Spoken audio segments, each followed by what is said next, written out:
의문사와 관계부사는 독해 한 문제당 평균 두세 번 나타납니다. 그러므로 이 둘을 즉각 구별하여 해석하는 능력은 문제당 평균 1분 20초 안에 승부를 봐야 하는 독해 시험에서 결정적인 영향을 미칩니다. 이 시간에는 이 둘을 직감적으로 순식간에 해석해내는 법을 알려드리겠습니다. 문법사항은 해석과 직접 관련이 있는 부분만 다룰 것이니 문법 공부가 필요하시면 채널에 있는 문법 영상을 공부하여 주시기 바랍니다. 이 챕터는 1부에서 where과 when을, 2부에서 why와 how를 다룰 것입니다. 첫 번째, where에 대해서 장소 where가 나왔다. 그러면 이때 where는 관계부사입니다. 관계대명사와 관계부사 등 모든 관계사는 해석이 뭐뭐 니은이 됩니다. 그래서 어쩌는 장소 이렇게 해석이 됩니다.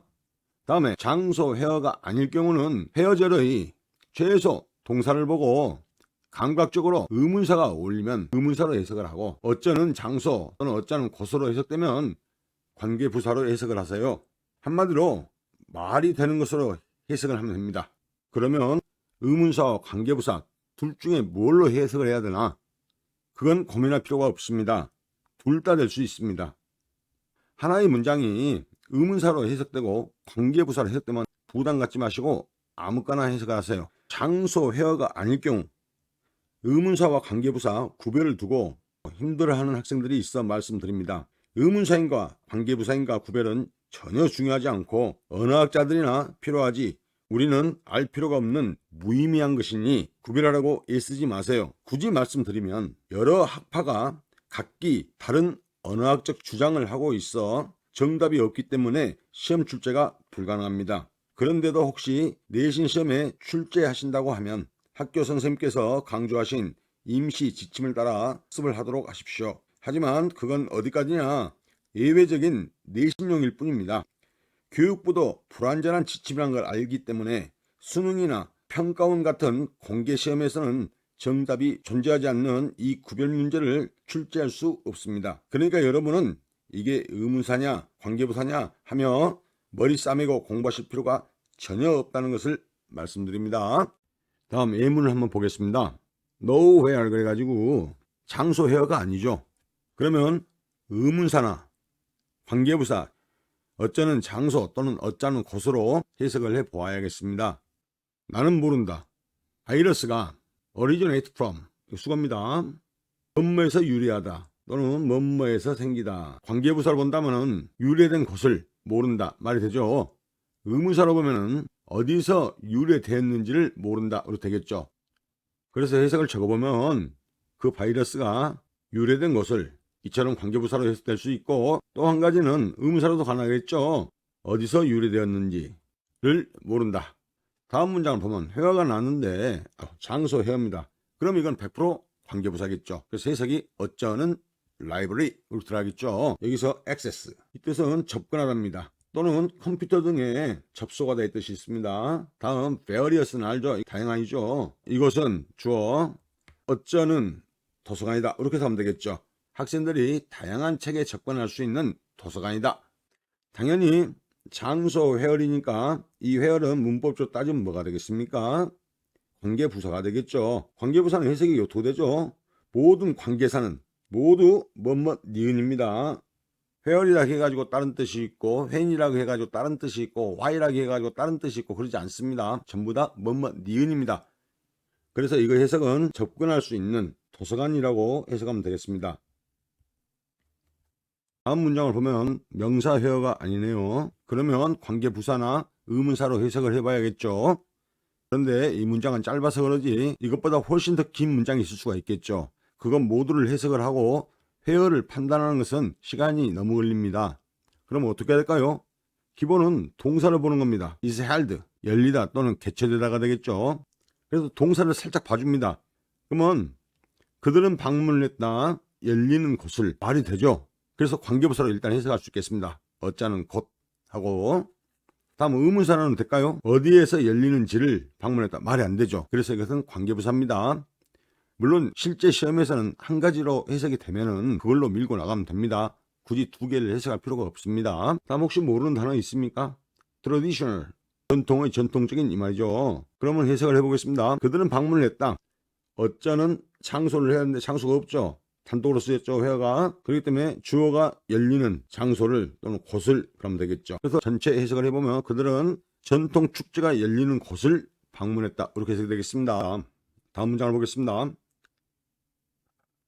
장소 콤마 회어가 나왔습니다. 그러니까 이 회어는 뭐가 되겠습니까? 관계 부사가 되겠죠. 그런데 콤마가 있습니다. 이 콤마는 관계 대명사의 계속적 용법에서 배웠듯이 접속사 역할을 하죠. 적당한 접사를 넣어서 해석을 하면 되겠습니다. 그리고 회어는 그곳에서 이렇게 해석하면 됩니다. 그러면 이 문장을 해석을 해보겠는데 모르는 단어 있습니까? 전부 다 알 것 같은데 comfortable 뜻이 뭡니까? 안락한 편안한 이 말이죠. found 찾았다, 찾아냈다, 발견했다 이런 말이 되겠죠. 그래서 해석을 해보면 우리는 그 호텔에 도착했다. 그리고 또는 그런데 그곳에서 또는 그 호텔에서 이렇게 해석이 되겠습니다. 우리는 그 호텔에 도착했다. 그리고 즉 그 호텔에 도착해서 우리는 안락한 방을 찾아냈다 또는 발견했다 라고 해석하면 되겠습니다. 방금 접속사를 보는데 가장 중요한 것이 포인트가 되는 것이 동사라겠죠. 그래야만 접속사를 어떻게 해석해야 될 건가가 나옵니다. 그런데 직독직해를 한다고 일일이 쪼개서 공부하는 버릇은 해석을 미리 알고 하는 경우에는 가능하지만 설명지가 없는 시험에서는 막히게 됩니다. 그래서 학원 신규 학생을 상담할 때 어려운 점이 뭐냐고 물으면 저는 이상하게 시험지만 받으면 해석이 안 돼요 라는 말을 자주 듣습니다. 해석의 기본 방법은 몇 가지 스킬만 익히면 되는데 시간상 자세한 내용과 연습은 실시간 수업에서 자세히 알려드리고 연습시키겠습니다. 참고로 회어는 꼭 장소만 뜻하지는 않습니다. 상황이나 경우처럼 확장되어 쓰이는 경우도 있습니다. 하지만 지금은 가장 핵심적인 의문사와 관계부사의 판단법부터 정확히 익히겠습니다. 확장, 의미 등은 문법편에서 자세히 알려드리겠습니다. 다음 회문으로 들어가겠습니다. 모든 관계사의 기본 뜻은 뭐라겠죠? 뭐뭐, 니은. 그래서 어쩌는, 시간 또는 때 이렇게 되겠습니다. 다음 시간 현이 아닐 때는 회어와 똑같습니다. 현재의 최소 동사를 보고 왜 전부 다 해석하기에는 시간이 없으니까 동사를 보고 감각적으로 의문사가 어울리면 의문사로 해석을 하고 어쩌는 때 또는 시간으로 해석되면은 관계부사로 그대로 해석을 해주면 되겠습니다. 둘 다 될 수 있단 말이 되겠죠. 다음 예문을 보겠습니다. 시간 현이 아니죠. 그러면 동사를 살짝 보고 의문사나 관계 부사로 해석을 해봐야겠죠. 일단 모르는 단어 한번 잡아볼까요? 렉처가 뭡니까? 강의라는 말입니다. 다음 commence가 있습니다. 이건 시작하다 또는 시작되다 이 말입니다. 그러면 동사를 살짝 보고 해석을 해보면 can you는 뭐뭐 해줄래? 이 말이 되겠죠. 나에게 말해줄래? 또는 말해주겠니? 시작되는 시간을 말이 되죠. 다음 언제 시작될 것인가를 의문사도 가능하죠. 실제 시험에서는 한 가지가 해석이 되면은 그걸로 밀고 나가면 됩니다. 자, 관계부사로 해석해 보겠습니다. 나에게 말해줄래? 강의가 시작되는 시간을 말해줄래? 이 말이 되겠죠. 다음에 의문사라면은 언제 시작되는지를 나에게 말해주겠니? 이 말이 되겠습니다. 다음 문장을 보면은 시간현이죠. 그러면 이건 100% 관계부사가 되겠죠. 그러면은 어쩌는 날 이렇게 해석하면 되겠죠. 그래서 해석해 보면 나는 기억한다. 우리가 achieve 성취하다 또는 달성하다입니다. 그러면 해석을 해보면 나는 그날을 기억한다. 우리가 우리의 목표를 성취한 그날을 기억한다. 이렇게 되겠죠. 그래서 이것은 관계부사로서 어쩌는 날 이렇게 되겠습니다. 다음 문장을 보면은 시간현이 아닙니다. 그러면 관계부사인 어쩌는 때로 해석이 되는가 언제로 해석되는가를 봐야겠죠. 그러면 이제 동사를 봐야겠죠. 대화를 할 뜻이 뭡니까? 주어들이 있다 이 말입니다. 그래서 주어들이 있다. 다음 동사를 보겠습니다. need to concentrate가 되겠죠. concentrate 뜻이 뭡니까? 집중하다 또는 전념하다입니다. 여기서 need to는 뭐뭐 해야 한다, must하고 같은 말이 되겠죠. 그러면 집중해야 한다는 말이 되겠습니다. 집중해야 할 때가 있다 말이 되죠. 그래서 관계부사로서 집중해야 하는 때 하면 되겠죠. 시험에서는 이렇게 밀고 나가면 되는데 우리 공부하는 입장이니까 또 해보겠습니다. 의문사가 되는가 보겠습니다. 언제 집중해야 하는지가 있다. 말이 어색하죠. 그러면 전체적으로 해석을 해볼까요? There are 있습니다. U는 일반인 또는 다른 말로 불특정 다수라고 하죠. 여러분의 공부에 집중을 해야 하는 시기가 있습니다. 그렇게 하면 되겠습니다. 다음 이 문장을 보겠습니다. 시간행인데 콤마가 있습니다. 콤마는 무슨 역할을 한다고요? 접속사 역할을 한다 했죠. 대부분 and로 쓰입니다. 그래서 이거는 관계부사니까 적당한 접속사 플러스 그때 그러면 되겠죠. 콤마 here는 접속사를 넣어주고 그곳에서 그러면 되고, 콤마 when은 적당한 접속사에 그때라고 해석을 하면 되겠습니다. 그러면 해석을 해보겠습니다. 그는 2020년에 졸업을 했다. 이 카라미가 뭡니까? 경제란 말이죠. 다음 unstable은 뭡니까? 이거는 불안정한 이 말입니다. 여기서 이 단어를 떠나서 여러분이 알아두면 좋을 거 하나 말씀드리겠습니다. 부정 의미의 접두사가 있습니다. 접두사가 뭐예요? 접한다, 머리, 두, 즉 어떤 단어의 앞에 쓴다는 말이 되겠습니다. 부정 의미의 접두사, 그러면 어떤 단어의 앞에 써서 부정 의미를 갖게 한다, 이런 말이 되겠습니다. 그럼 부정 의미의 접두사를 알아두면은 엄청나게 어휘 실력이 늘어나겠죠. 그래서 접두사와 접미사 중에 자주 나온 것들은 알아둬야 합니다. 그 중에 이 부정 의미의 접두사가 있습니다. 선생님 그랬죠. 긴 암기는 단락을 지어서 암기하라겠습니다. 그래야 오래갑니다. 외우기도 쉽고. 그래서 이처럼 외우면 되겠습니다. IN, IM, IL, IR, 다음에 UN, 다음에 this, miss, none 하고 암기를 해주세요.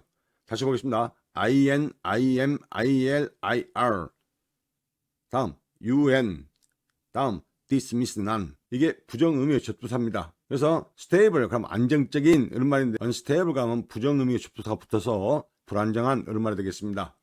그러면 다시 그는 2020년에 졸업을 했다. 동사를 얼른 보라겠죠. 그러면 불안정했다. 불안정하다를 넣어서 해석해 보면은 그런데 그때 경제가 불안정했다 이 말이 되겠습니다. 해석을 가볍게 한번 적겠습니다. 그는 2020년에 졸업을 했는데 그때 경제가 불안정했었다 라고 해석하면 되겠습니다. 대부분의 중위권과 하위권 학생들은 독해 연습이 아니라 해석 연습이 훨씬 더 도움이 됩니다. 실제로 수능 영어는 모든 문장을 완벽하게 해석하지 못해도 빠른 해석이 70% 정도가 이루어져 핵심 구조와 흐름만 빠르게 잡을 수 있다면 2등급 이상이 충분히 가능합니다. 문제를 많이 푸는 것에 집중을 하는 방식은 성적 향상으로 잘 이어지지 않습니다. 목표를 잘 설정하고 과정 설계만 잘해도 등급 향상이 이루어집니다. 그러나 실제 고등 3년간 등급을 올리는 경우가 많지 않습니다. 목표 설정과 과정 설계를 중요하게 생각하지 않아 막연히 노력만 하다 실패하는 학생들을 보면 많이 안타깝습니다. 오늘부터 열심히 보다는 잘에 초점을 두고 좋은 성과를 내어 목표 대학에 합격하시길 바랍니다. 영어의 방향을 잡지 못하고 있거나 성적 정체를 겪고 있는 학생들은 화면 아래의 설명란과 고정 댓글의 안내를 참고하시기 바랍니다. 현재 소수정예 실시간 온라인 수업을 운영하고 있으며 광주 지역은 오프라인 수업도 운영 중입니다. 또한 공부 습관과 학습 관리까지 함께 지도하는 전과목 프리미엄 관리반도 별도로 운영하고 있습니다. 성적은 방향과 방법에 따라 충분히 달라질 수 있습니다. 혼자 해결이 어려운 경우에는 상담을 통해 도움을 받아보시기 바랍니다. 상담은 아래에 적혀있는 번호로 전화를 주시면 가능하겠습니다. 오늘도 끝까지 함께 공부해 주셔서 감사합니다. 2부 강의에서 뵙겠습니다.